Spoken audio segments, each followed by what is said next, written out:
नमस्कार प्यारे दोस्तों, आप सबका अभिनंदन है, स्वागत है ध्यान पंजाब के इस रात्रि के ध्यान ज्ञान सत्र में, जहां रोज एक नए मास्टर से मुलाकात होती है,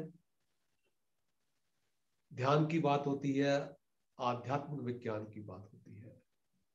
शुक्रिया है आपका कि आप रोज नियमित रूप से रात्रि के इन सत्रों में जुड़ते हैं और इस यज्ञ में अपनी अपनी आहुतियां डालकर इसे पूर्णता प्रदान करते हैं।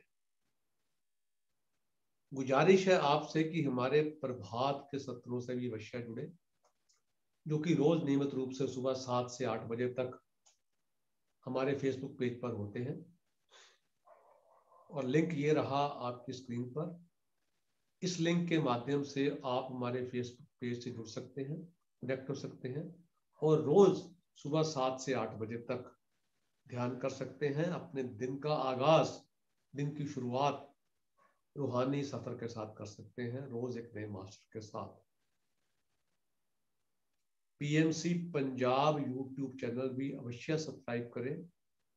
ध्यान पंजाब में होने वाले सभी जो डिस्कोर्सेज हैं मास्टर्स के, वो पीएमसी पंजाब यूट्यूब चैनल पर अपलोड किए जा रहे हैं। लिंक ये रहा आपकी स्क्रीन पर, पीएमसी पंजाब यूट्यूब चैनल का। इसके माध्यम से आप किसी भी डिस्कोर्स को कभी भी सुन सकते हैं। कल रविवार है, कल हमारे 2 अतिरिक्त सेशन रहेंगे। एक 4 बजे रहेगा लिटिल बुद्धा फेसबुक पेज पर बच्चों के लिए, एक शाम को 7:15 बजे जूम पर रहेगा स्टूडेंट्स के लिए और टीनेजर्स के लिए। बच्चों को भी मोटिवेट करें कि वो इन सत्रों से जुड़े और अध्यात्म की ओर उनका भी कदम बढ़े। अब बात करते हैं आज के विषय की और आज के वक्ता की। आज हमारे बीच में फिर से दिल्ली से पिरामिड मास्टर दिव्यानी गिरी जी उपस्थित हैं। मैं ध्यान पंजाब में उनका स्वागत करता हूं, अभिनंदन करता हूं और रिक्वेस्ट करता हूं कि आप आए और आज के अपने सत्र का आगाज करें। मैम, आपका स्वागत है। Thank you sir, thank you so much. नमस्कार फ्रेंड्स, मेरा नाम दिव्यानी गिरी है, जैसे कि सर ने बताया है। मैं दिल्ली से हूँ और मेरी परिचय पहले से भी हो चुका है आप लोगों के साथ। तो पिछले 10 साल से मैं ध्यान कर रही हूँ और कुछ साल हो गया ध्यान प्रचार का काम भी कर रही हूँ। लोगों को जीवन में थोड़ी बहुत उजाला लाने की जो प्रयास है पत्री सर का, तो प्रयास में थोड़ी बहुत कंट्रीब्यूशन जितना हो सकता है मेरे से, वो मैं करने की कोशिश कर रही हूँ अपनी निजी जीवन के साथ। Thank you Anil sir ji, thank you so much T P Singh ji कि आपने मुझे आज ये जो law of cause and effect का जो मैंने आज डिसाइड किया है बताऊंगी, जो कि मेरा फेवरेट सब्जेक्ट है। इसी सब्जेक्ट जब भी मैं बात करती हूँ तो मुझे ये सब्जेक्ट के ऊपर बात करना बहुत अच्छा लगता है, क्योंकि इसी को जान के ही मेरे जीवन में एक बहुत बड़ा बदलाव आया है। जैसे कि लास्ट टाइम मैंने आप लोगों के साथ भी कुछ हद तक शेयर किया था। तो दोस्तों, आज का जो टॉपिक है कॉज एंड इफेक्ट, जो कि कर्मा का ही कॉम्बिनेशन है। Cause and effect, Karma, action, every action का जो भी कार्य करते हैं उसके पीछे कोई ना कोई कारण है और वो एक्शन का फल भी होता है। जैसे कि हम रोज अनिल सर जी, टीपी सिंह जी जैसे महान लीडर जो सारे हैं यहाँ पे, टीम मेंबर जो हैं, वो रोज आप लोगों के साथ एक मेडिटेशन सेशन आपको देते हैं, एक नए नए मास्टर को बुलाते हैं, नए नए टॉपिक के ऊपर डिस्कशन होता है। तो उनका ये एक एक्शन है, वो एक काम कर रहे हैं टुवर्ड्स सोसाइटी, टुवर्ड्स ह्यूमैनिटी। तो इसके पीछे कारण तो है ही, क्योंकि हम सब तक ध्यान पहुंचाना चाहते हैं, सत्य पहुंचाना चाहते हैं। और इसके पीछे कारण है कि उनकी जीवन में भी ध्यान आया, उसके पीछे भी कारण है कि कोई ना कोई चैलेंजेस उनकी लाइफ में आया होगा, तभी वो ध्यान में आए। तो वो ध्यान में आए, उसका फल स्वरूप, उसका इफेक्ट उनकी लाइफ में दिखाई दिया, पॉजिटिविटी उनकी लाइफ में आई, मन में शांति आई फलस्वरूप। तो जो एक्शन उन्होंने किया उसके पीछे कारण था, और कारण का फलस्वरूप उनकी लाइफ में रिजल्ट आया। जितने सारे हम टीम मेंबर्स यहाँ पे काम करते हैं, सबकी जो भी एक्शन हम मेडिटेशन के लिए करते हैं उसके पीछे कोई ना कोई कारण है, और कारण का जो रिजल्ट है, जो रिएक्शन है, वो हम अपनी लाइफ में देख रहे हैं। तो इसीलिए वो रोज नई नई मास्टर को बुलाते हैं, रोज वो एक काम करते हैं कि लोगों तक ध्यान पहुंचे। तो और ये जो एक्शन उन्होंने किया, तो पहले जब उनको रिजल्ट अच्छा लगा तो पहले उन्होंने सोचा होगा ना कि मेंटल लेवल, माइंड में, कि अच्छा अगर मेरे को ये मेडिटेशन इतना बेनिफिशियल हो रहा है, इतना रिजल्ट इतना अच्छा है, तो मैं क्यों ना इसको लोगों तक पहुंचाऊं। तो पहले वो अपनी मेंटल लेवल में उसको सोचे, तो पहले ही यहीं पे उनका एक्शन प्लान शुरू हो गया। पहले वो सोचे, फिर वो बातें किए होंगे अपनी टीम मेंबर से, अपनी घर में पहले बातें, वाइफ से, लीना भाती जी से पहले बात की कि लीना मैडम अगर ऐसे एक एक्शन प्लान किया जाए लोगों तक ध्यान पहुंचाने के लिए, जूम के द्वारा कैसे हम लोगों को ध्यान पहुंचाए, तो डिस्कशन हुआ होगा, फिर टीम मेंबर उसमें जुड़े होंगे, फिर उनसे डिस्कशन हुआ होगा। तो थ्रू माउथ, थ्रू बोलने के जरिए उन्होंने अपनी एक्शन जो सोचा उसको पहले फिर बोला उनको, तो थ्रू बोलने से भी उन्होंने वो एक्शन को पहले फिर सेकेंड लेवल पे लाए, फिर उन्होंने आपको फिजिकल लेवल पे ये जूम सेशन आपके साथ किया। तो कोई भी एक्शन, इसका मतलब जो हम करते हैं तो पहला मेंटल लेवल पे सोचते हैं उसको, तो वो भी हमारा एक्शन है, और फिर हम उसको बोलते हैं कि अच्छा मुझे ऐसे करना है, वैसे करना है, फिर हम उसको फिजिकल लेवल पे लाते हैं।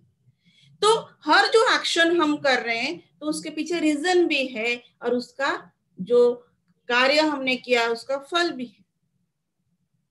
ये हम अभी प्रेजेंट लाइफ में देख रहे हैं। तो ठीक वैसे ही हम भी अपने जीवन में रोज कुछ ना कुछ करते रहते हैं, सुबह से उठते ही रात तक, फिजिकली भी करते हैं, बोलने के साथ भी करते हैं, सोचते भी हैं। ये 3 लेवल पे हमारी एक्शन, कर्म हम करते हैं। मान लीजिए जैसे सुबह आपने उठा, अब सुबह उठ के पहले वॉशरूम गए, क्यों वॉशरूम गए? आपको फ्रेश होना, अगर फ्रेश हो गए तो आपको अच्छा लगता है, उसका रिएक्शन, उसका फलस्वरूप आपको ये जो एक शांति मिलता है, फ्रेशनेस मिलता है। मैं बेसिक थिंग बात कर रही हूँ, आप सोच रहे होंगे एक लॉ ऑफ कर्म में ये क्या बात कर रही है। तो लॉ ऑफ कर्म आप पहले प्रेजेंट लाइफ में, डे टू डे लाइफ में पहले समझिए कि जो भी हम काम करते हैं उसके पीछे कोई ना कोई कारण है। आप खाना खाते हैं, आपको जब आप खाना इसलिए खाते हैं कि आपको भूख लगता है। अगर आप खाना खाने के जितना भूख आपको लग रहा है, कारण है भूख लगना, और खाना खाना एक्शन है, लेकिन अगर हम ज्यादा खाना खा लिए तो उसका जो फल स्वरूप है तो उसका अंजाम डिफरेंट होगा। अगर जितना खाना चाहिए उतना खाए तो उसका जो फलस्वरूप वो ठीक रहेगा। अगर जितना खाना चाहिए हमें उससे कम खाए तो उसका भी रिएक्शन, उसका भी फलस्वरूप कुछ डिफरेंट होगा। तो ऐसे हर जो कार्य हम करते हैं अपनी डे टू डे लाइफ में, उसके पीछे कोई ना कोई कारण है, और कारण का रिजल्ट है, एक्शन का रिएक्शन है, एवरी एक्शन का रिएक्शन है। तो हमने ये भी देखा और ये भी देखा कि हम जो मेंटली और स्पीकिंग, मनसा वाचा अनकर्मणा, ये 3 थिंग्स में हम एक्शन करते हैं, और ये एक्शन का कारण भी है और इसका फलस्वरूप भी है। तो यहाँ पे और एक बात आती है, सेकेंड लेवल पे अगर हम कर्म, लॉ ऑफ कर्म को समझे तो हम जो भी करते हैं इसका मतलब वही हमारे पास वापस आ रहा है, जो हम काम किए उसका हमें वापस आता है, ये लॉ ऑफ कर्म बोलता है। हम जो भी कार्य करते हैं ये कम बैक आता है हमारे पास। तो यहाँ पे अगर हम देखें, अगर आप ऐसे, अगर इसको एग्जाम्पल की तरह लें, तो आप मान लीजिए कि एक पहाड़ी एरिया में गए, तो आप बोलते हो, कुछ साउंड निकालते हो, जब वो साउंड निकालते हो तो वो खाली गूंजता है, फिर आप ही के कानों में वो आके फिर वो शब्द आता है। तो जो भी हम बोलते हैं जो भी हम सोचते हैं वो हमारे पास वापस आता है, जो भी हम करते हैं वो हमारे पास वापस आता है। ये लॉ ऑफ कर्मा बोलता है। And this is the very profound, very very good law. अगर ह्यूमन बीइंग लाइफ में ये लॉ बहुत मायने रखता है। तो यहाँ पे लॉ ऑफ कर्म, अगर कर्म देखा जाए तो दो तरह का कर्म होता है, एक बैड कर्म एंड एक गुड कर्म।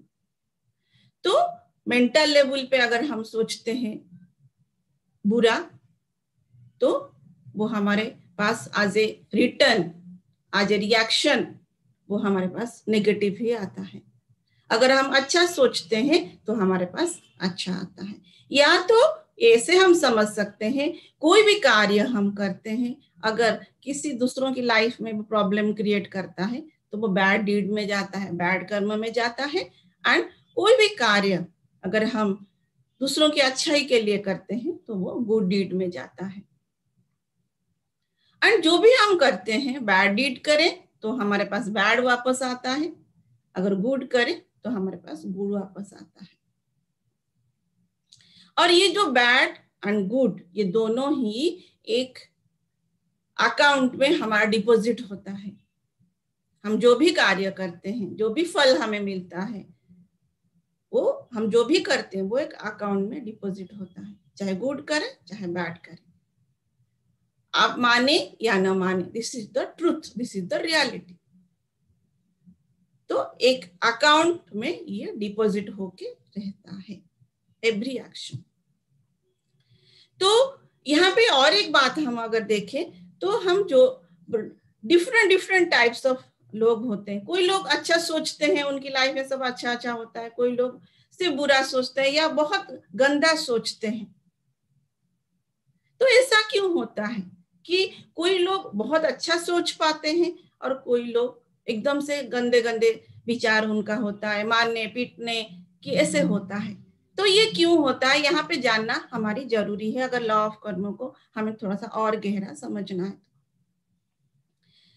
तो यहाँ पे अगर हम देखें तो यहाँ पे जो जो जो लोग काम करते हैं ये अपनी अंडरस्टैंडिंग के हिसाब से ही एक्शन करते हैं, अपनी सोल की लेवल के हिसाब से ही अपनी एक्शन को करते हैं। तो यहाँ पे अगर थोड़ी सी और हम डेप्थ में जाएंगे तो हमें ये पता चलता है कि जो ह्यूमन बीइंग है, जो सोल है, वो डिफरेंट टाइप लेवल पे होता है। यहाँ पे हम कैटेगरी ऑफ सोल की बात हम यहाँ पे कर सकते हैं। तो ये जो सोल होता है, जब पहली बार जो बैड डीड्स जो करते हैं वो क्यों करते हैं कि सोल की डिफरेंट लेवल है। जैसे पहले जब अर्थ पे एक सोल आता है एज ए ह्यूमन फॉर्म लेके, तो उसको बोलते हैं इन्फेंट सोल। फर्स्ट टाइम जब वो आता है वो इन्फेंट सोल होता है। तो ऐसे करके 7 स्टेज ऑफ द सोल होता है। और ये जो 7 स्टेज ऑफ द सोल में फर्स्ट लेवल जो होता है वो इन्फेंट होता है, देन बेबी होता है, देन यंग होता है, देन मैच्योर्ड सोल होता है, देन ओल्ड सोल होता है एंड देन ट्रांसेंडेंटल सोल होता है। तो ये जो इन्फेंट सोल से लेके जो young soul level 3 stages of the जो सोल होते हैं, ये हमेशा पावर, पोजीशन एंड अपनी सर्वाइवल के लिए काम करते हैं। उनको पावर चाहिए, पोजीशन चाहिए, हमेशा उनको कुछ ना कुछ एक अचीवमेंट चाहिए, तो उसी के लिए वो काम करते रहते हैं। जब आप कोई कंपटीशन में रहोगे, पावर पोजीशन को अचीव करने के लिए रहोगे, ऑटोमेटिकली आपकी ये विचार नहीं रहती है मैं सही कर रहा हूँ या गलत कर रहा हूँ। तो ये जो infant soul, baby soul and young soul जो लेवल पे जो लोग होते हैं, ये क्या करते हैं कि जाने अनजाने ये बैड डीड्स ही करते हैं। तो धीरे धीरे क्या होता है, जब सोल थोड़ी सी और मैच्योर लेवल पे आता है, मैच्योर सोल लेवल पे आता है, तो उसको ये लगता है कि क्या कर रहा हूं मैं, क्यों कर रहा हूं ये, उसको अच्छा नहीं लगता है धीरे धीरे, क्योंकि सोल इवोल्यूशन लेवल पे जाता है। सोल अपनी अंतिम पड़ाव में धीरे धीरे आगे बढ़ता है, जो जिसको हम बोलते हैं कि निर्वाण स्थिति में। तो इन्फेंट लेवल से धीरे धीरे करके सोल जाता है निर्वाण स्थिति में।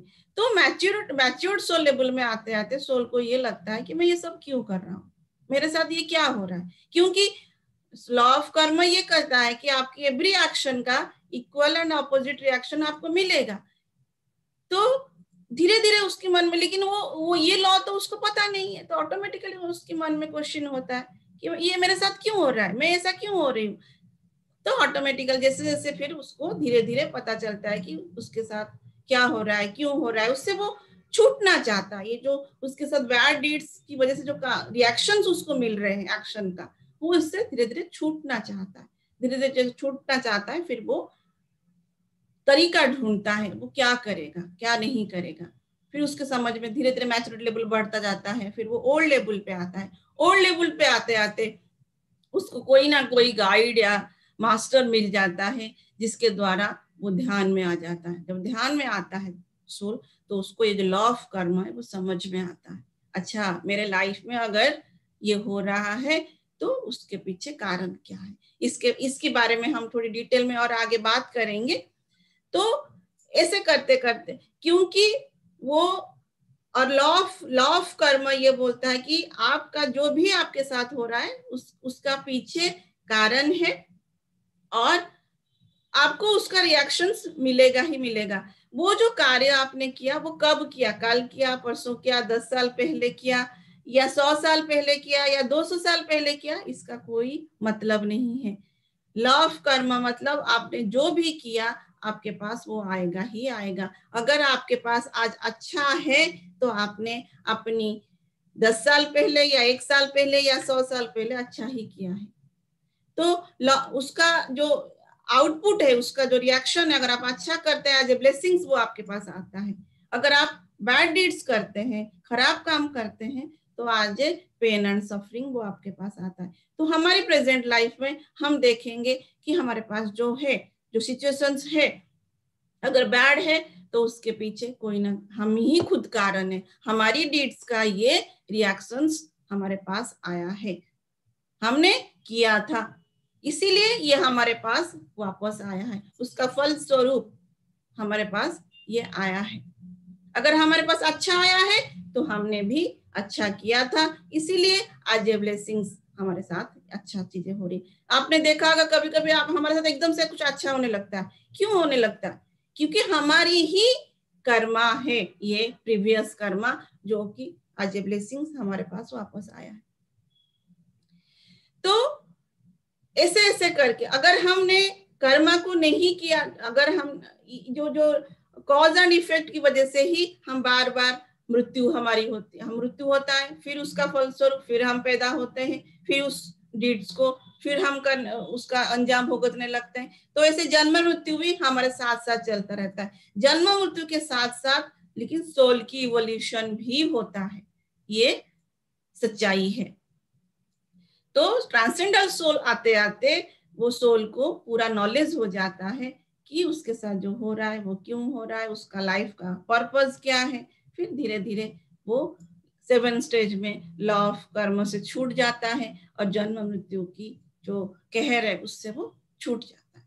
तो यहाँ पे हमने ये देखा कि हमारे साथ जो हो रहा है वो क्यों हो रहा है, लेकिन हम अभी और आगे देखेंगे कि हम अपनी प्रेजेंट लाइफ में जो वर्तमान एवरी डे हम कैसे कर्मा क्रिएट करते हैं। जैसे हमने बोला कि हमने जो डे टू डे थिंग्स देखा, लेकिन अभी हम थोड़ा सा और डेप्थ में जाएंगे, उसका देखेंगे कि हम पहले बैड डीड्स कैसे क्रिएट करते हैं हमारी लाइफ में, एवरीडे लाइफ में।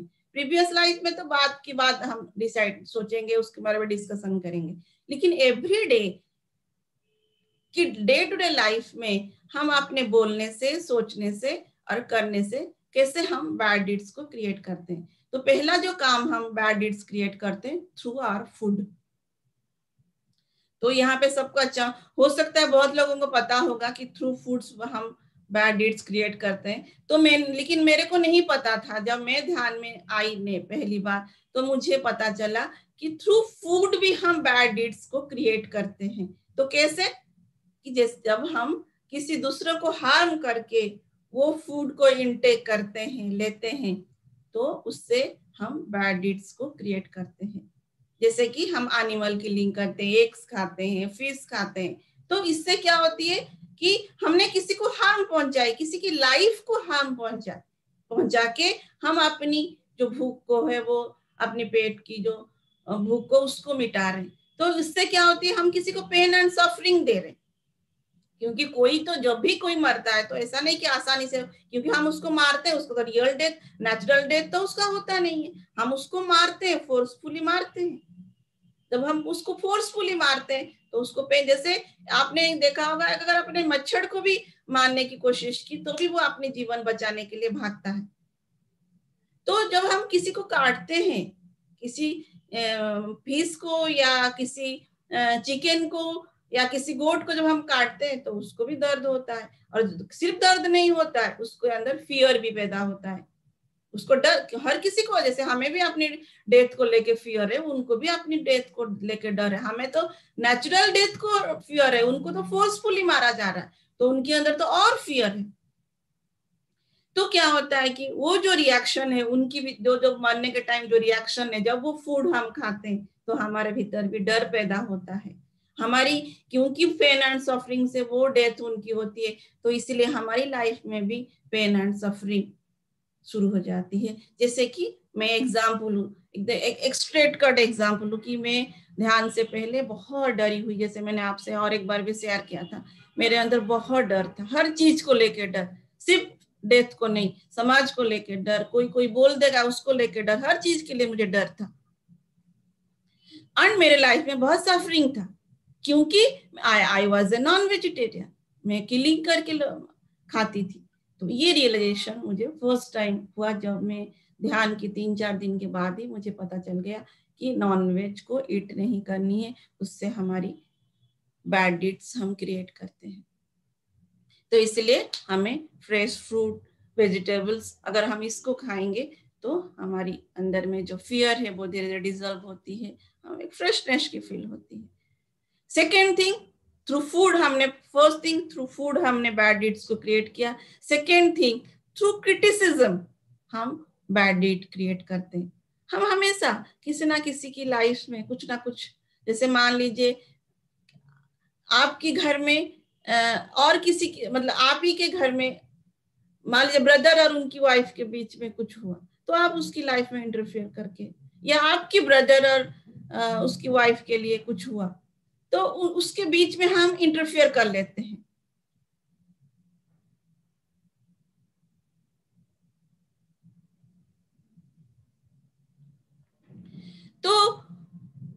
तो ऐसे करके हम जब उनके बीच की कर्मा की वजह से उन दोनों के बीच में प्रॉब्लम क्रिएट हो रही है, लेकिन हम जब उसके बीच में एंटर करते हैं, ये गलत है ये सही है, हमें नहीं पता कौन गलत है कौन, हमें दिखाई देता है कि ये गलत है ये सही है, लेकिन उन दोनों के बीच में कर्म की वजह से ही उनके बीच में प्रॉब्लम्स क्रिएट हो रहे हैं। लेकिन हम जब उसमें इंटरफेयर करते हैं तो ऑटोमेटिकली क्या होता है कि उनकी जो बैड डीड्स है उसमें भी उसको भी हम लेते हैं।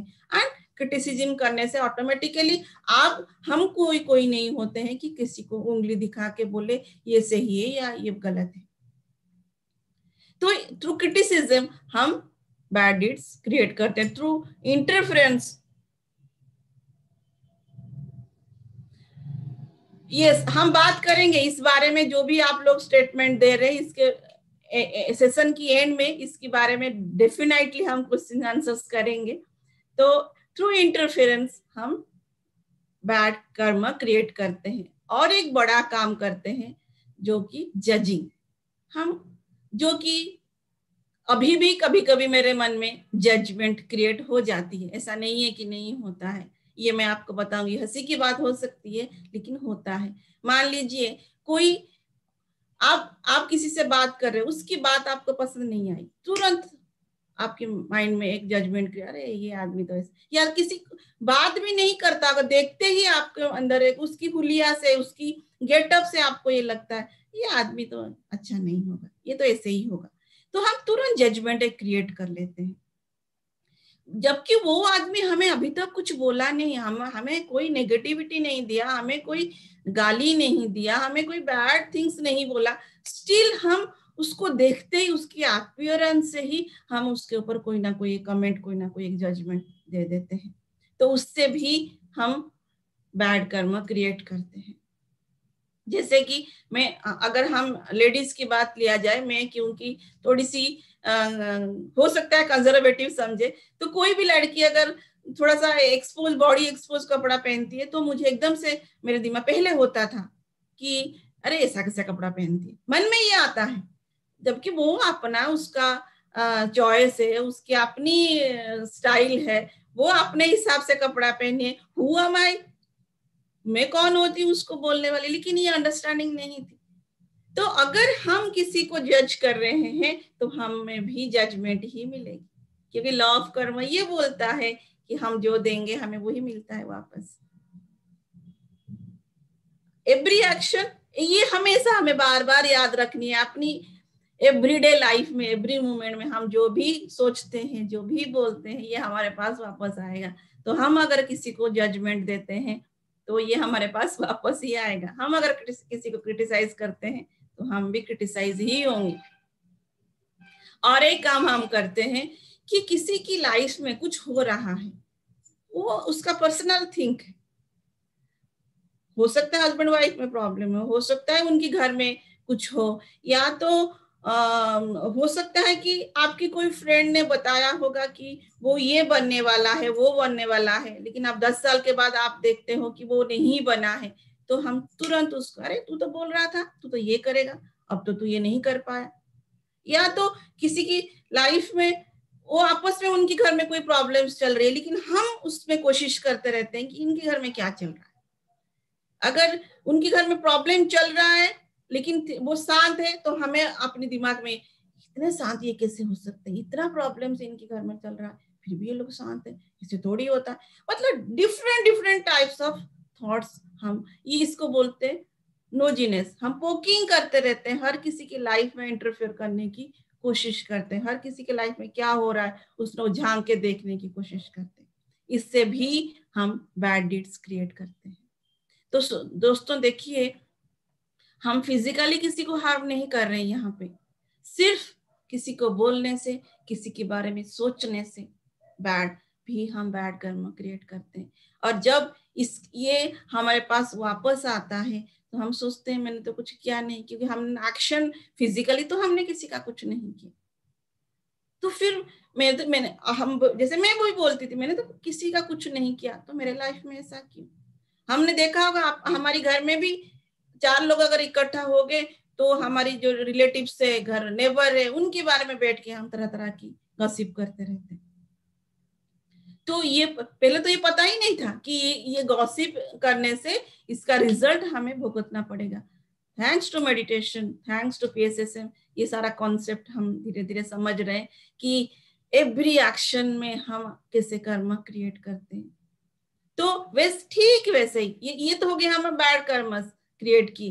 तो ठीक वैसे ही अगर आप किसी के बारे में किसी के अच्छा नहीं कर पा रहे, किसी को हेल्प नहीं कर पा रहे, लेकिन उसको आप सोच रहे हैं कि यार इसका अच्छा हो जाए, इसकी लाइफ में सही हो जाए, तो आप गुड डीड्स यहाँ पे क्रिएट करते हैं। क्रिटिसाइज नहीं करना है, जजमेंट नहीं करना है, किसी के लाइफ में इंटरफियर नहीं करना है। और सबसे अच्छा, और यहाँ पे और एक थिंग्स है कि जो गुड डीड्स बैड डीड्स हमने क्रिएट किया, हम कई लोग ये सोचते हैं जो हम बैड डीड्स क्रिएट करते हैं तो अगर हम गुड डीड करें तो ये इक्वल हो जाता है। नो फ्रेंड, ये सच नहीं है। बैड डीड का रिजल्ट भी हमें भुगतना पड़ता है, और गुड डीड जो हम करते हैं उसका भी जो ब्लेसिंग्स हमें मिलता है वो भी हमें मिलता है। तो यहाँ पे मैं और एक बात आपको बताना चाहूंगी, कोई नई बात नहीं है, जस्ट हम लोग डिस्कशन ही कर रहे हैं इस टॉपिक को बार बार कि law of karma is a very strong law of our life, present life, क्योंकि इसी के ऊपर हमारी फ्यूचर डिपेंड करता है। हमारे पास्ट की वजह से ही हमारी प्रेजेंट लाइफ है, और हमारी प्रेजेंट कंडीशन को हम कैसे ठीक करें ताकि हमारी फ्यूचर ठीक रहे। तो यहाँ पे मैं एक बताना चाहूंगी, जो कर्मा है, लॉ ऑफ कर्मा जो है, जो कि हम सोचते हैं कि यार ये तो बड़ा सफरिंग है, ये तो बड़ा पेनफुल है, तो लेकिन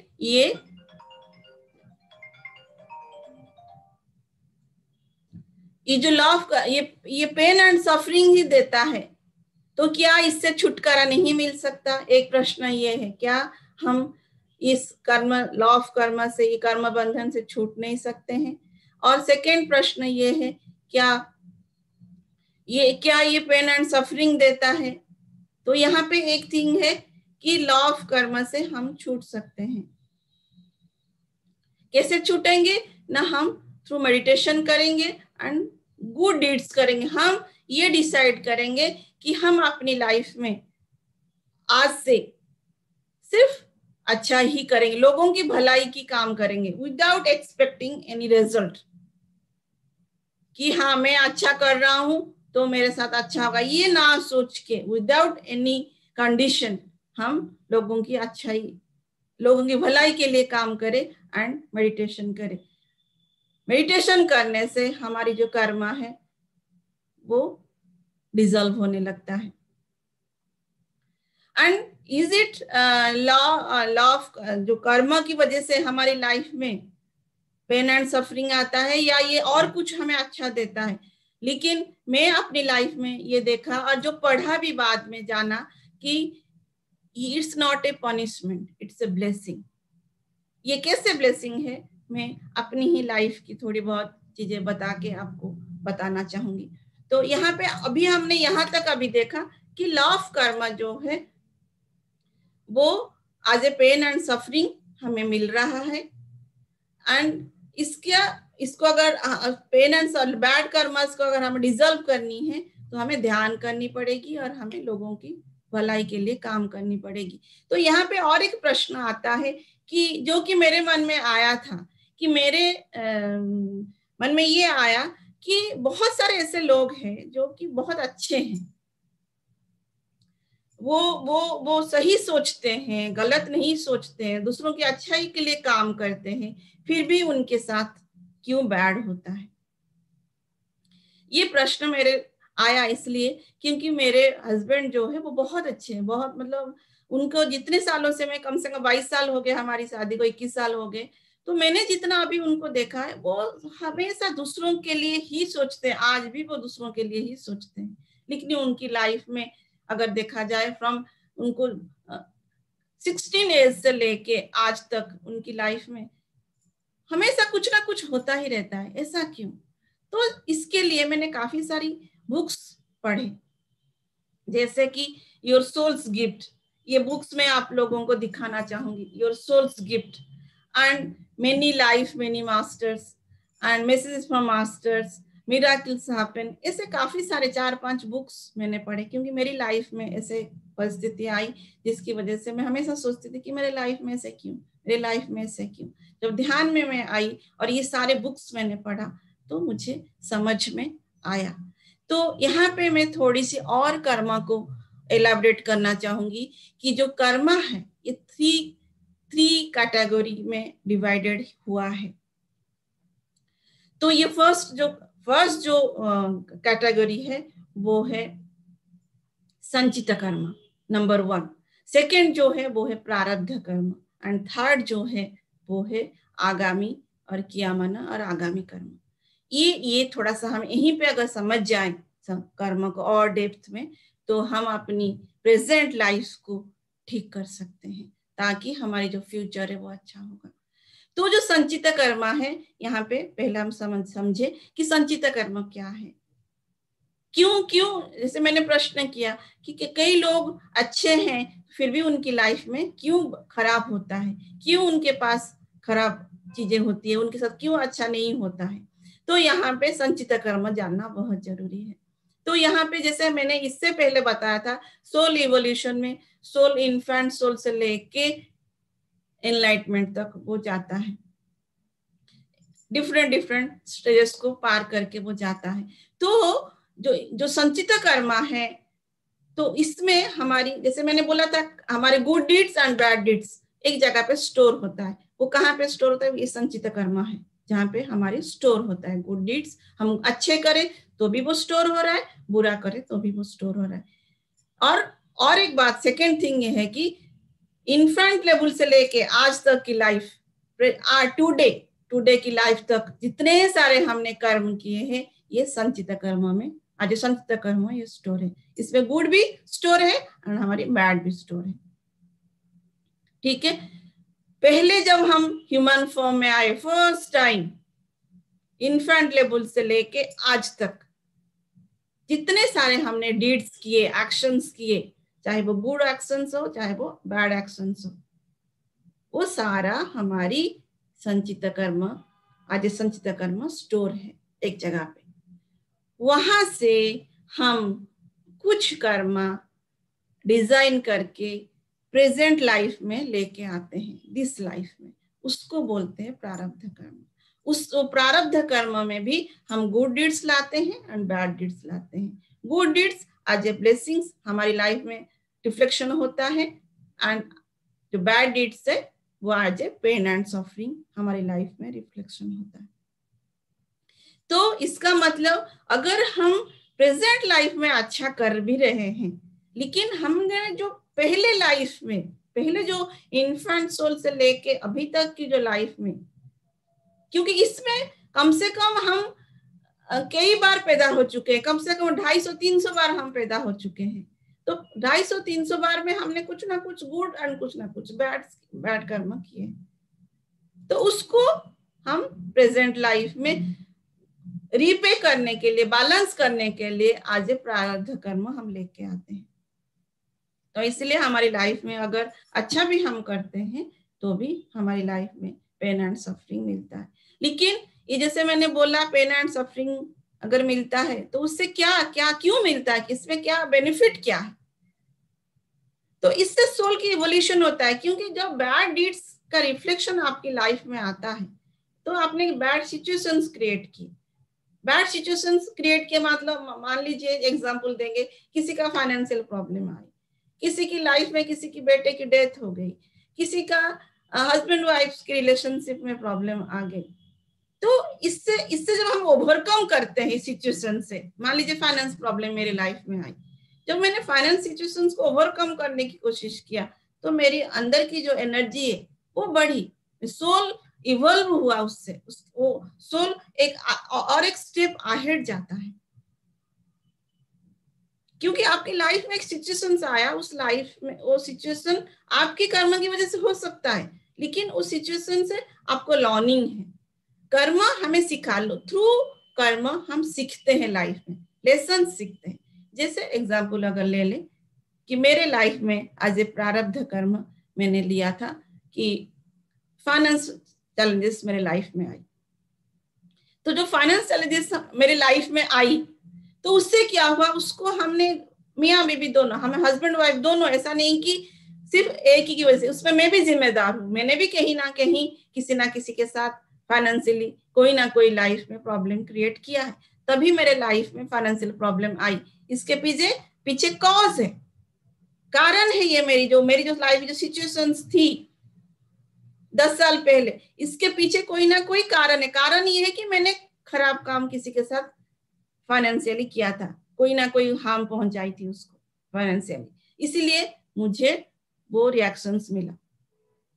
लेकिन उसका इफेक्ट क्या है, लेसन्स क्या, मुझे पॉजिटिविटी क्या मिली, सफरिंग तो मिली, क्योंकि मैंने जब प्रॉब्लम, पैसा नहीं होता है तो लॉट्स ऑफ प्रॉब्लम क्रिएट होता है, तो सफरिंग तो मिली, लेकिन सफरिंग के साथ उस सिचुएशंस को ओवरकम करने की हमने कोशिश किया। जब हमने इसको ओवरकम करने की कोशिश किया तो मेरे जीवन में ध्यान आया। जब ध्यान आया तो ऑटोमेटिकली ये लॉ ऑफ कर्म मैंने समझा, मेरे अंदर पेशेंस डेवलप हुई। मैं आज इसकी अगर देखा, फाइनेंशियल सिचुएशंस को ओवरकम करने के लिए मेरे हस्बैंड आउट ऑफ कंट्री गए, जब आउट ऑफ कंट्री गए मेरे लिए और पेन एंड सफरिंग बढ़ गई, लेकिन वो ए पेन एंड सफरिंग अगर आज मैं देखूं, it's a blessing for me, क्योंकि ये पेन एंड सफरिंग अगर नहीं आती मेरी लाइफ में तो आज, लेकिन मैं स्ट्रांग नहीं बनती मेंटली, इमोशनली। जो डर मेरे भीतर था समाज को लेके, वो डर मेरे भीतर वैसे की वैसे रहता अगर मेरे लाइफ में सिचुएशंस ये नहीं आती। तो जो प्रेजेंट में होता है तो हमें लगता है कि यार ये सबके साथ होता है। मेरे मन में भी प्रश्न होते थे, क्यों हो रहा है, कितना सहना पड़ेगा, क्या करूं मैं, कहाँ जाऊं मैं। जब हस्बैंड गए और प्रॉब्लम मेरे लाइफ में क्रिएट हुए, तो और मुझे पेन एंड सफरिंग हुआ। लेकिन ये जब समझा, मैं जब ध्यान किया और ये जो बहुत सारे बुक्स पढ़े, तो मुझे लॉ ऑफ कर्म अंडरस्टैंडिंग आई। अरे ये तो मेरे ही कर्म का रिजल्ट है, मैंने ही किसी ना किसी की लाइफ में दिया था और ये मुझे मिला, एंड इससे मेरे अंदर की एक बोल्डनेस डेवलप कर रही है। सबकी लाइफ में कैसे अच्छा हो, ये टॉपिक को मैं कितने लोगों तक पहुंचा सकूं। अब मेरे लाइफ का यही मिशन है कि मैं क्योंकि बहुत लोग ये कर्म जंजाल में ही फंस जाते हैं और हम दूसरों को ब्लेम करते हैं कि इसकी वजह से मेरे लाइफ में ही हुआ, उसकी वजह से मेरे लाइफ में ही हुआ। हम यहीं पे फंसे रहते हैं जन्म जन्म। तो इसका रिजल्ट क्या हुआ, देखिए, मेरी सफरिंग की वजह से मैंने जो सीखा, अभी मैं क्या कर रही हूँ, उसको लोगों तक तो पहुंचाने की कोशिश कर रही हूँ। क्योंकि लॉ ऑफ कर्म आज नहीं है, कल से, कब से था, जब तक ये संसार है तब तक रहेगा। लेकिन मैंने सीखा इस चीज को और मैं लोगों को पहुंचाने की कोशिश कर रही हूँ। ऐसे बहुत सारे लोग हैं जो कि ये कॉन्सेप्ट को लोगों तक पहुंचाने की कोशिश कर रहे हैं। तो इसका मतलब क्या हुआ, देखिए कि कर्म सफरिंग देता है, लेकिन सफरिंग से हमें लेसन्स भी लर्न करना है।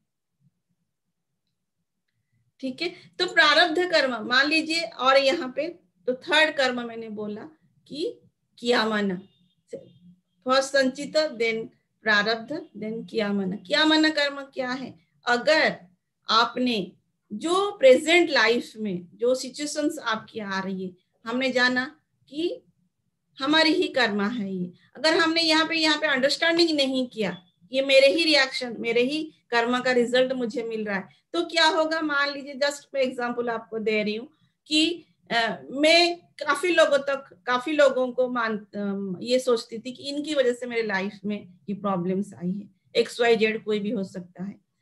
तो उसके अगर ये नहीं समझती तो क्या होता, मैं और उनके ऊपर इंप्रेशन क्रिएट करती और नेगेटिव, पिछली लाइफ की वजह से मेरी प्रेजेंट लाइफ हम पर हो रही है, प्रेजेंट लाइफ में मुझे बैड सिचुएशन फेस करना पड़ रहा है। लेकिन अगर वो अंडरस्टैंडिंग मेरी नहीं है तो फिर मैंने और उसमें बैड कर्म ऐड कर रही हूँ। अगर मैं और बैड कर्म ऐड कर रही हूँ तो नेक्स्ट लाइफ फिर मेरी होगी। तो इसको बोलते हैं क्या मन। अगर आपने नहीं सीखा अपनी बैड डीड से कि आपके साथ ये क्यों हो रहा है, तो सेम सिचुएशंस, हो सकता है कैरेक्टर चेंज हो जाए आपकी लाइफ में, हो सकता है सिचुएशंस अलग आए आपकी लाइफ में, लेकिन रिपीटेडली बार बार ये आपके साथ लाइफ आफ्टर लाइफ होता है। तो यहीं पे इस प्रेजेंट लाइफ में हमें जागरूक होने की बहुत आवश्यकता है। लेकिन अगर हम चाहें तो हम यहीं पे इसको स्टॉप कर देंगे। ये फ्री विल हमारे पास ह्यूमन बीइंग के पास है, हम चाहें तो इसको यहीं पे स्टॉप। इसीलिए पत्री सर बार बार बोलते हैं ध्यान करो और नॉनवेज बंद करो, डोंट। इसलिए वो नॉन इंटरफेरेंस की बात करते हैं हमेशा। पत्री सर दो थिंग्स आप देखेंगे कि बात करते हैं, don't interfere any life, even अपनी पति के लाइफ में भी इंटरफेयर मत करो, बच्चों की लाइफ में भी इंटरफेयर मत करो, एंड नॉन किलिंग के लिए मना, वेजिटेरियनिज्म के लिए इसलिए बोलते हैं क्योंकि जब हम किसी को मार रहे हैं, सफरिंग दे रहे हैं, जब हम किसी के लाइफ में इंटरफेयर कर रहे हैं तभी हम कर्म क्रिएट कर रहे हैं। तो इसीलिए ध्यान जब हम करते हैं तो क्या होता है कि हमारी जो अवेयरनेस है बढ़ती है। अच्छा ये मेरे इसीलिए हो रहा है, आप अपनी अवेयरनेस, ध्यान करने से अवेयरनेस जब बढ़ती है, आप अपनी सोच के प्रति अवेयरनेस बढ़ती है। आप क्या सोच रहे हो उसके प्रति आप अवेयर रहते हो, आप क्या बोल रहे हो उसके प्रति आप अवेयर रहते हो, और जो कर रहे हो उसके प्रति तो अवेयर। जब सोचने के प्रति आप अवेयर हो जाओगे तो ऑटोमेटिकली आप अपनी एक्शन, जो फिजिकल एक्शन के प्रति भी आप अवेयर हो ही जाओगे। तो इसीलिए पत्री सर बार बार बोलते हैं कि आप ध्यान कीजिए, आप ध्यान कीजिए एंड नॉनवेज बंद कर दीजिए। यहाँ पे आप पहले स्टॉप कर दिए, जो आपने किया, लेकिन इस अभी वर्तमान में हम इसको यहीं पे स्टॉप कर दें ताकि आगे की जो लाइफ है उसको हम सही से बनाएं। जब अवेयरनेस हमारी आ जाएगी सोचने में, बोलने में, करने में, तो ऑटोमेटिकली क्या होगा कि यहीं पे हम अपनी जो आगामी कर्मा है, जो फ्यूचर प्लान है, वो हम ठीक कर सकते हैं। जैसे मैंने बोला कि अभी टीपी सर एंड हमारी अनिल सर, ये सब ध्यान प्रचार करने में लगे पड़े हैं। क्यों लगे पड़े हैं? क्योंकि ये आगे की उनको पता लग रहा है। अगर ये ध्यान नहीं फैलाया जाएगा संसार में, तो आगे की जो लाइफ होएगी अर्थ में, वो बहुत हरिबल होएगी। इसलिए पत्री सर घर घर गांव गांव जाके ध्यान प्रचार करने की कोशिश कर रहे हैं। इसीलिए हम सब जो भी मेडिटेटर हैं, जो भी मास्टर्स हैं, हम सभी का एक ही मकसद है कि कैसे घर घर तक ध्यान पहुंचे। अगर हम अपनी प्रेजेंट को ठीक कर लिए तो ऑटोमेटिकली हम यहीं से अपनी आगामी फ्यूचर का, आगामी मतलब फ्यूचर, इसको हम ठीक कर सकते हैं। क्योंकि हमारी पास्ट डिपेंड करती है अपनी प्रेजेंट में, प्रेजेंट डिपेंड कर रही है अपनी फ्यूचर। यहीं पे कॉज एंड इफेक्ट जो है वो दिखाई दे रहा है। तो इसीलिए सभी ध्यान करें एंड ये लॉ ऑफ कर्म को समझे एंड अपनी हर एक एक्शन के प्रति मनसा, वाचा एंड कर्मणा, 3 थिंग्स के प्रति अवेयरनेस अपनी बढ़ाएं, ताकि हम अपनी जो आगे की जर्नी है सोल इवोल्यूशन में, वो आगे बढ़ सके। क्योंकि यहाँ पे हम अपने आप को अभी तक पहचान नहीं पा रहे हैं। इसी जाल में हम फंस के रह जाएंगे और कई जन्म नहीं। इसीलिए इस चीज को बार बार हर मास्टर बोलने की कोशिश कर रहा है कि लॉ ऑफ कर्म को आप समझे। तो छोटी सी प्रयास है मेरी लॉ ऑफ कर्म को समझाने के लिए। तो अगर इसमें कोई अंडरस्टैंडिंग किसी को समझ में नहीं आया या कोई प्रश्न है,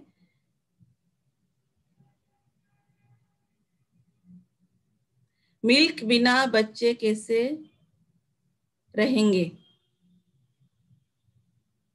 सर क्वेश्चन क्या आया? और एक बार थोड़ा सा पढ़िए। हेलो,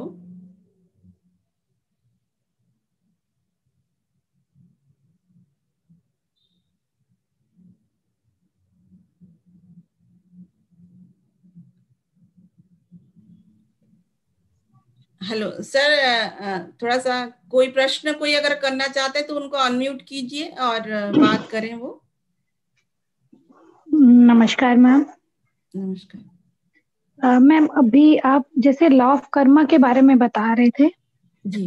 देखिए, कुछ कर्मास हैं जो हमने इंटेंशनली नहीं किए। लाइक अभी जैसे हम ध्यान में आए हैं, ध्यान में हमें पता चला है कि हम लोगों के जो मतलब संचित कर्मास हैं वो तो हमें भोग के जाने ही जाने हैं, है ना। तो अभी इस लाइफ में जैसे कह दीजिए लाइक अगर मैं अपनी बात करती हूँ, कुछ पास्ट समय में पिछले 5-10 सालों में मुझे ध्यान में आके पता चला मुझसे कुछ ऐसे कर्मास हुए हैं जो इंटेंशनली नहीं किए गए।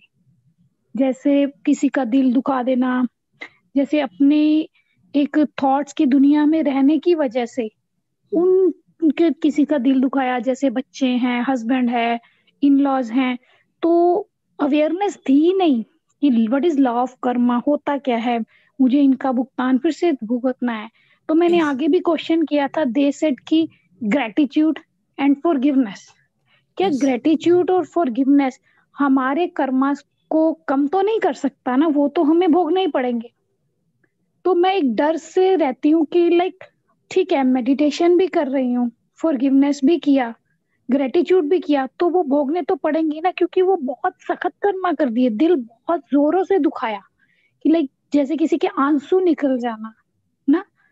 तो इसका क्या, मेरे मतलब इस डर का क्या सॉल्यूशन है? क्योंकि मैं कहीं ना कहीं डरती हूँ कि हाँ, अब मुझे वो भुगतने तो पड़ेंगे, चाहे तू ग्रेटिट्यूड दे ले, चाहे फॉरगिवनेस कर ले, चाहे ध्यान भी कर ले, क्योंकि मैंने बहुत जोरों से दुखा रखा है।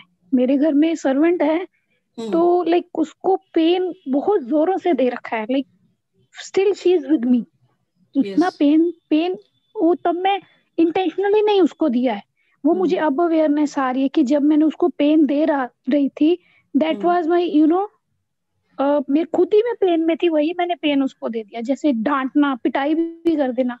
She was when she came to my house, she was just 12 or 13. Now she is 16 or 17.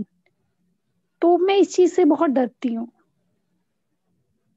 Yes madam, ये जो बात बताई मैडम, जो भी आपको वो जिनके साथ आपने पहले भी डिस्कशन किया होगा, वो जो बोली कि ग्रैटिट्यूड एंड फॉरगिवनेस, तो इससे क्या, ये तो है ही है, क्योंकि ये लेसन्स आपको लर्न करनी है, इसलिए आपकी लाइफ में सिचुएशंस आई, आपने खुद उसको लेके आए, ठीक है।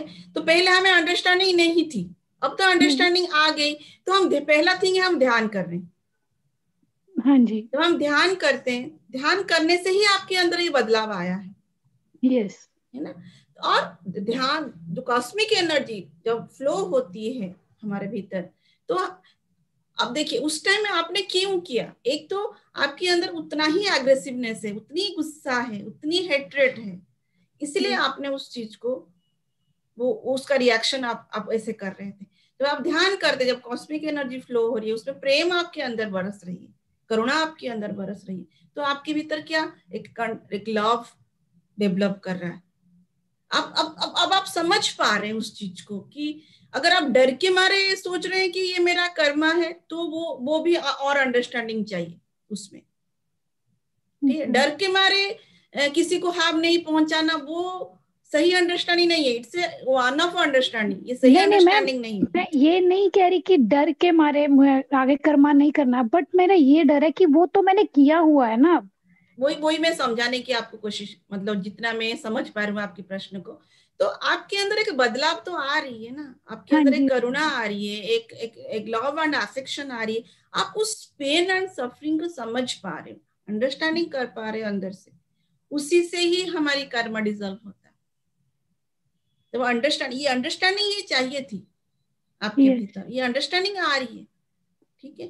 तो आप अभी क्या करना है कि उसके प्रति एक लव एंड अफेक्शन की, जैसे हमने बोला कि हम मेंटली भी कर्म क्रिएट करते हैं, अगर हमने मेंटली भी उसको ब्लेसिंग्स दिया, उसको फॉरगिव करा, मैं तुम्हें माफी मांगती हूँ, ठीक है, या उसके लिए और कुछ, अभी भी आप उसके लिए कुछ ना कुछ करो।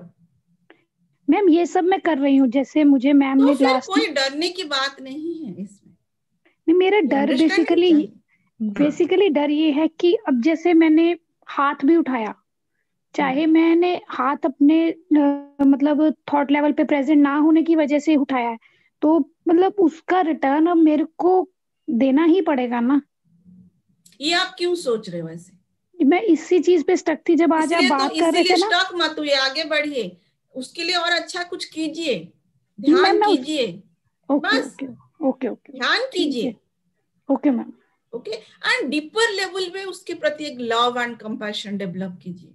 वो मैम थोड़ा सा डेवलप हो चुका है, मतलब जैसे मुझे लास्ट टाइम भी मेडिटेटर ने यही सजेस्ट किया था जो आप सजेस्ट कर रहे हैं। तो हाँ, बस एक डर था उस टाइम, मुझे ना समझ नहीं आया कि मैं क्लैरिटी क्या करना चाहती थी। वो गिल्ट क्रिएट करेगा, तो फिर आप कर्म से नहीं छूट सकते। जो हो गया ओके, क्या कर सकती हूँ, तो हो गया ना। जैसे मेरा अगर स्वभाव देखा जाए, तो मुझे कोई कुछ बोलते पटाख से मैं कुछ ना कुछ उसको बोलती थी।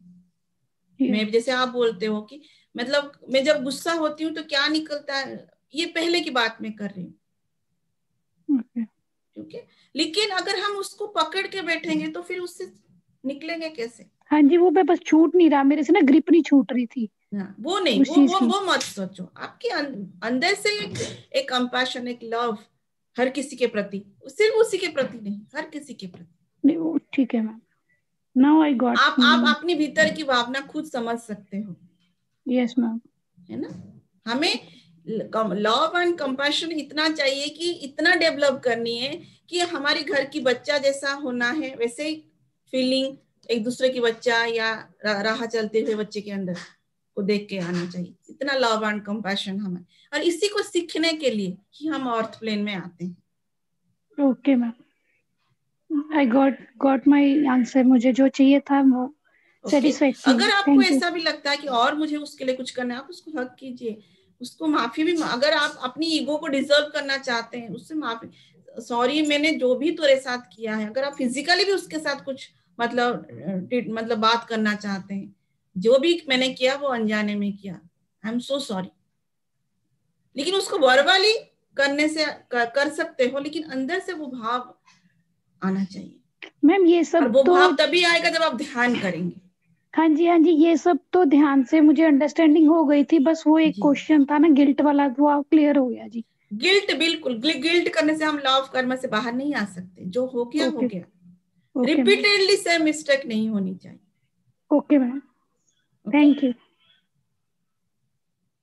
अब कुछ अगर लॉ ऑफ कर्म को और समझना है, जैसे अभी एक सर पूछ रहे थे, ये जो बुक्स है योर सोल्स गिफ्ट, ये सब दिख रहा है, उल्टा दिख रहा है। ये रॉबर्ट स्वाच की है ये बुक्स। मैं रेकमेंड करूंगी हर कोई इसको पढ़े। लॉ ऑफ कर्म को अगर आप समझना चाहते हैं, हमारी लाइफ में जो भी होता है उसके पीछे कुछ ना कुछ कारण है। ये कुछ बुक्स है। इवन लॉ ऑफ कर्म के ऊपर पत्री सर का भी हिंदी में अभी ट्रांसलेशन आ गया है, उसको भी आप पढ़ सकते हैं। लॉ ऑफ कर्म को डेफिनेटली आप पढ़ें। कोई ना कोई मैसेज फ्रॉम मास्टर्स और many life many masters, miracles happen and your soul's gift. Soul's gift is the best book understanding करने के लिए लॉ ऑफ कर्म। ओके, और कोई कुछ पूछना चाह रहे?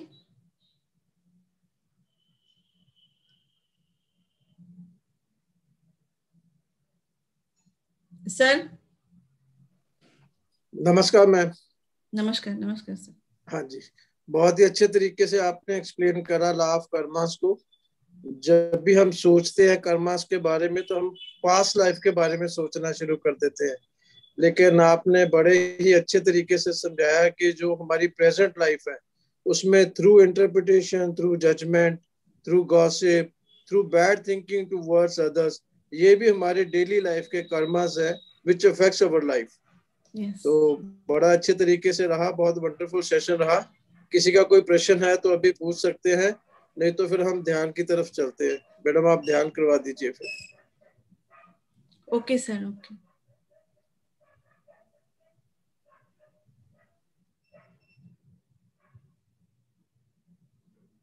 ओके सर, ठीक है। हम थोड़ी सी ध्यान करते हैं अपने कर्म को डिसॉल्व करने के लिए। जी, मैं म्यूजिक चला देता हूँ। Yes yes. ठीक है सर, कितना टाइम करेंगे ध्यान? आप 15 मिनट्स करवा दो, 15 मिनट। ठीक, ओके। ओके फ्रेंड्स, अभी हम सब ध्यान में बैठ जाएं। जैसे कि सबको पता है, अगर हम लोग चश्मा पहने हैं तो चश्मे को उतार दें और अपनी दोनों पैर को क्रॉस कर लें, दोनों हाथों की उंगलियों में फंसा लें, उसको गोदी में रख लें। दोनों आंखों को बड़े प्यार से, आहिस्ते से, धीरे से बंद कर लें।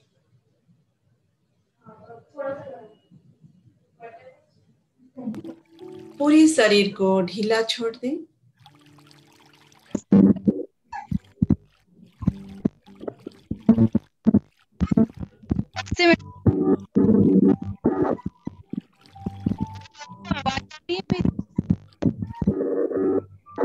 आपकी आवाज डिस्टर्बेंस है।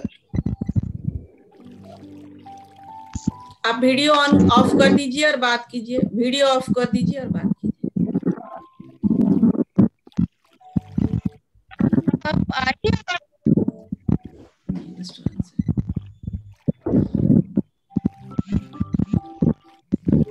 ओके सर, नहीं आवाज नहीं आ रही।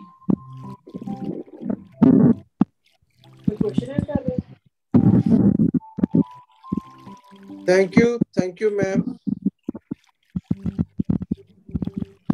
Thank you sir.